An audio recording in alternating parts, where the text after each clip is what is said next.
One thing I tell any kid getting in this sport of boxing is if you don't give it 110%, don't even get into it because you're going to get hurt.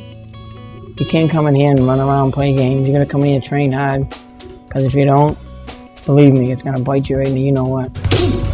I got started because I was doing a lot of backyard fights for money. My brother said you need to get in the ring, so he pushed me to get down here.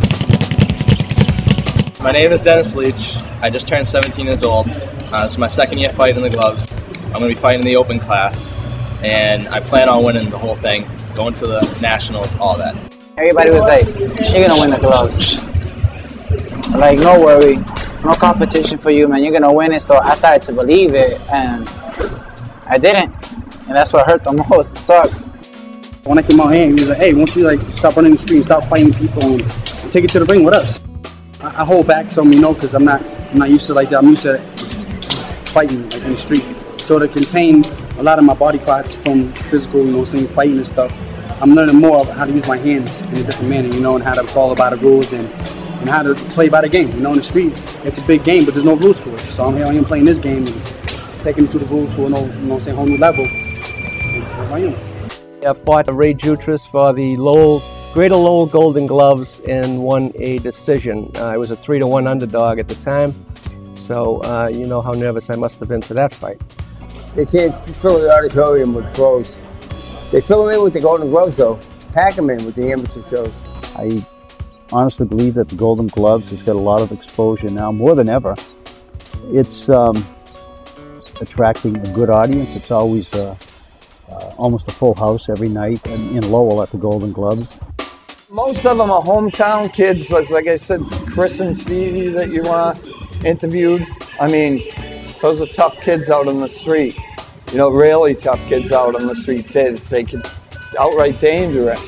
But if you walk down the street with them, they are class acts. That's just from being on the street and stuff like that, living in Lowell, you're gonna fight and stuff. But they're in here now doing the right thing. They don't want any trouble. They're changing the lives around and everything.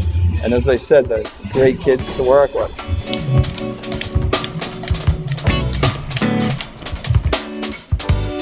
Both of you guys, I think you say you're on top. Think about it. You got tons of people coming over cheering on the box. That's you being the cool kid in the playground. Big man on campus.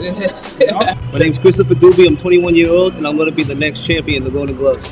Winning the gloves, fighting the gloves, it's especially being in from the city of Lowell, it's a mystique about the gloves. It's big, and just winning it, whether it's novice or open, it's a big deal because that's what you train for when you're a younger guy.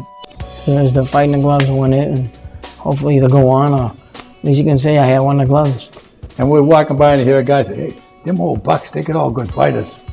Honest to God, I look at the guy almost, what do you mean old bucks? We won 5 fights that night, 5 in a row with no kids we had. This year was our best year, actually.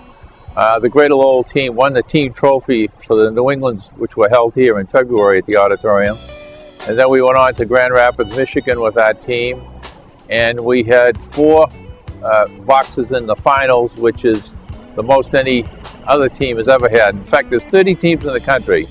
And this year, we won the team trophy. So the New England team was the #1 team in the country this year. That's like every kid's pretty much dream as a boxer, is to fight in the Golden Gloves and win the Golden Gloves. And it's just an incredible event. And it's guys like Arthur Amaro that kept that thing, keeps this gym open and kept that thing going, because if it wasn't for him, there'd be no boxing in Lowell whatsoever. So with Arthur Amaro didn't have this gym for the kids, there wouldn't be no boxing at all. There'd be no Mickey Wood, there'd be no Dickie Eklund, no Bruce Dutra, right down the line, because they all come right from this gym. And if it wasn't for him, there'd be none of us. And he's a big part of the Golden Gloves, and if it wasn't for him, there'd probably be no Golden Gloves also.